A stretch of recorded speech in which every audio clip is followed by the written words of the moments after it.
এই এই দে দে দে দে দে দে না দে না, আমার মাছ না দিয়ে চললি কোথায়? এই এই এই আমার মাছ না দিয়ে যাস না, মাছ দে মাছ দে, মাছ খাবো। এই এই রে, সর্বনাশ করেছে, এই যে ভূতের খপ্পরে পড়লাম। ভেবেছিস আমায় মাছ না দিয়ে পার পাবি? দে দে বলছি, নইলে নইলে কিন্তু ছাড়ছি না। এই যে মহা বিপদ উপস্থিত হলো দেখছি। এমনিতেই সন্ধে হয়ে গেছে, সবে যে 2 ক্রোশ পথ হাঁটলাম, বাড়ি যে এখনো ঢের দূরে। মাছ দে মাছ দে, মাছ খাবো, ভালো চাষ তো দিয়ে দে, নইলে নইলে মজা টের পাবি। মাছটাকে দিয়েই দেবো, সবে ভেরি থেকে ভেটকি মাছটা কিনেছি, কিন্তু ভূতকে মাছ দিলেই যে সাক্ষাৎ মৃত্যু। মাছ হাতে পেলে সে যদি আমাকে মেরে ফেলে, এখন বাঁচবো কেমন করে? এখনো তো 3 ক্রোশ হাঁটা বাকি। আরে বাস, জ্যান্ত মানুষ, তার উপর সঙ্গে আরেকটা মাছ। ওরে মাছটা আমায় দিয়ে যা, নয়তো ঘর মোটকাবো। ওরে বাবা রে, ওরে গেছি রে, এ যে দুদিকেই বিপদ, আর রক্ষে নেই মনে হচ্ছে। হ্যাঁ ঠিক ধরেছিস, তোর আর রক্ষে নেই। এই দে দে দে দে, মাছ দে মাছ দে। এই আমি খাবো মাছ, মাছ দে মাছ দে। এই যা রে, এই রে, আর যে পারছি না, দুটো ভূতের সাথে কি পারা যায় নাকি? কিন্তু কিন্তু মাছ হাতছাড়া হলেই তো মরতে হবে।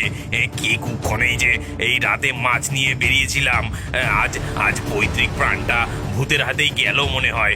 কিন্তু কিন্তু কিছুই কি করার নেই। না, একবার চেষ্টা করেই দেখি, ভূতের হাতেই আজ কামড় দেবো, যা থাকে কপালে। ওরে বাবা রে, ওরে বাবা রে, কি সর্বনেশে মানুষে।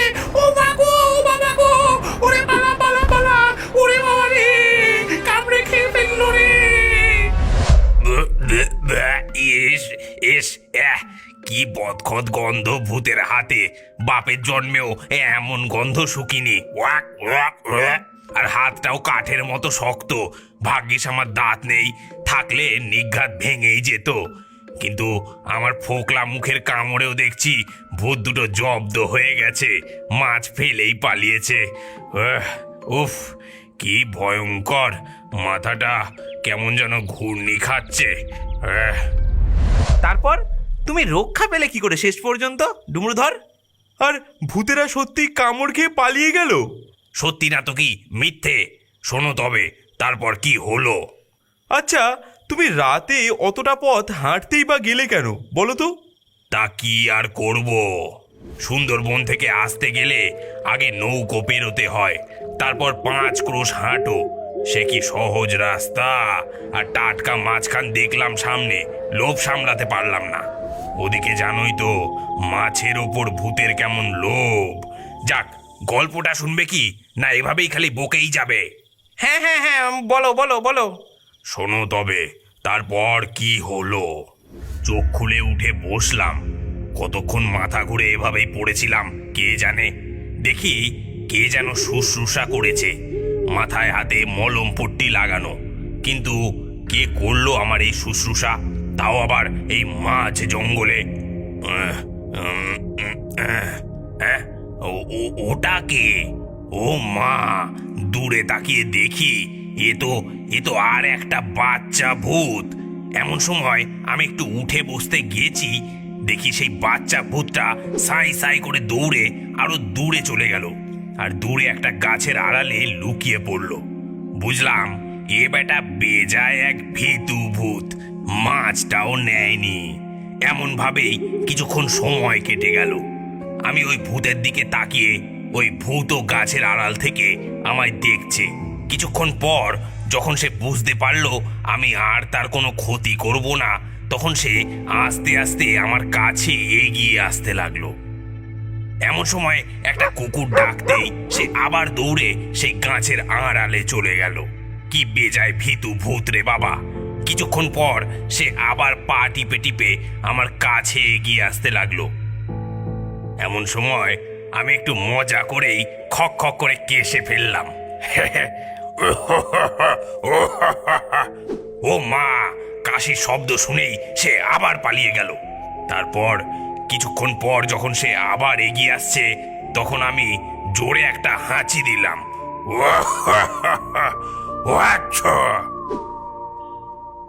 ভূত আবার পালালো। ভূতের সঙ্গে একটু মজা করার পর আমি ভাবলাম, না, এ বড় ভীতু ভূত, কিন্তু ভীতু হলে কি হবে, ও তো ভূত, ওরও তো দুটো মাছ খেতে ইচ্ছে করে। তাই ওকে ডাকলাম, ওহে ভূত, তুমি বরং আমার বাড়ি চলো, আমি তোমায় মাছ ভাজা খাওয়াবো। সে ঘাড় নেড়ে সম্মতি জানালো। তারপর সেই ভূতকে নিয়ে আমি বাড়িতে আসলাম, কিন্তু আমার গিন্নি এলোকেশীকে ওর সম্বন্ধে কিছুই জানতে দিলাম না, কারণ এলোকেশীর ওই ভয়ঙ্কর মুখ দেখলে ওই ভূত নিশ্চয়ই ভয়ে পালিয়ে যাবে। গিন্নি, ও গিন্নি, এই নাও ধরো এই মাছখানা, এটা মুচমুচে করে ভাজো দেখি। ও মা, কত বড় মাছ গো! দাঁড়াও, এক্ষুনি ভাজছি।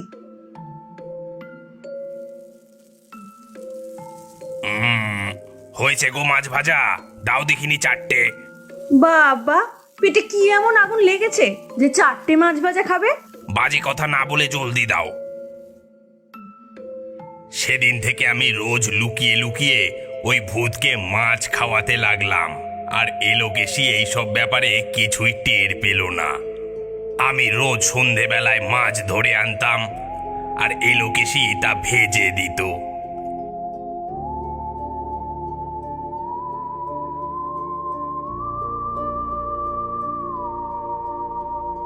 এই নাও গো এলোকেশী, এই মাছগুলো ভাজো দেখি।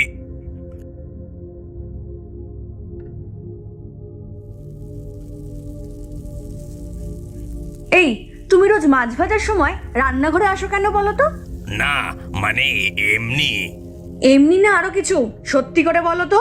রোজ তুমি দিনের বেলার পরিবর্তে রাতে মাছ ধরে আনো, আবার জানলার সামনে দাঁড়িয়ে কার সাথে জানি কথা বলো। আমি কিছু দেখিনি ভেবেছো? তা তুমি যখন জেনেই গেছো তখন সত্যিটাই বলে ফেলি। একটা বাচ্চা ভূত এনেছি গো। একে পোষ মানাতে পারলে একে নিয়ে কলকাতায় যাব। যারা ঘোড়ার নাচ দেখায় তাদের কাছে বিক্রি করলে অনেক টাকা পাবো। তবে তুমি যেন ওর সামনে যেও না, ভূতটা বড়ই ভীতু, তোমায় দেখলে ও ভয় পাবে।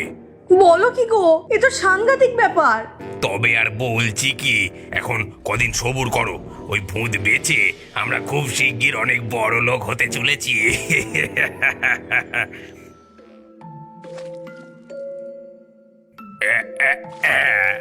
আজ মাছ ভাজা হবে। এই এই নাও বউ।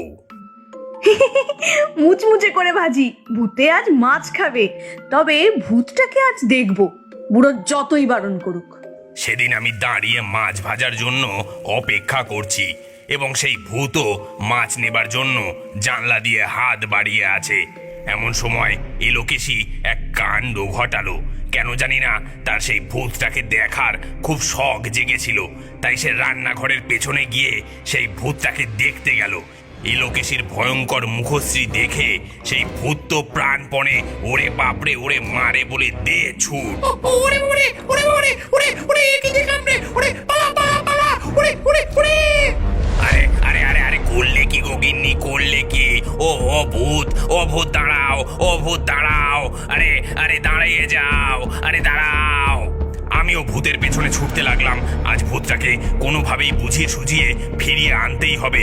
কিন্তু দেখি, এ কি, এ যে ঈশান কোণের খেজুর গাছটায় গিয়ে উঠছে। যা, এবার আমার সাধের ভূতের প্রাণটা গেল। খেজুর গাছে উঠলে ভূতের প্রাণ যায়, এ আবার কেমন কথা? এ যে সে গাছ নয় হে, এ যে সে গাছ নয়। আমি নিজে সুন্দরবন থেকে এর বীজ এনে বাগানে লাগিয়েছিলাম। এ গাছ মানুষ জীবজন্তু সব খেয়ে ফেলে, শেষে শুধু হাড়গোড় পড়ে থাকে। হ্যাঁ, এমন গাছের কথা একটা শুনেছিলাম বটে, তবে সে গাছ তো শুধু পোকামাকড় খায়, এমন মানুষ বা জীবজন্তু খায় এ তো শুনিনি। তোমরা ভালো মানুষ যে, এসবের তোমরা কি বুঝবে? ভূত যখন খেজুর গাছে উঠল তখন আমি তার আশা ছেড়ে দিলাম। তারপর? যা, ভূতটা গাছে উঠে পড়ল। এইবার ভূতটা শেষ। গাছটাকে এই কারণেই আমি ঘিরে রাখতাম, কাউকে কাছেই যেতে দিতাম না। আর আর কিছুই করা যাবে না। ভূতটা গাছে উঠতেই গাছটা সোজা হয়ে ভূতটাকে আঁকড়ে ধরলো। গাছের পাতা উঁচু হয়ে ভূতটাকে ঘিরে নিল। একটা কালো রঙের বস্তু গল গল করে গাছ থেকে বেরোতে লাগলো। তারপর একসময় ভূতের খোসাটা নিচে পড়ে গেল।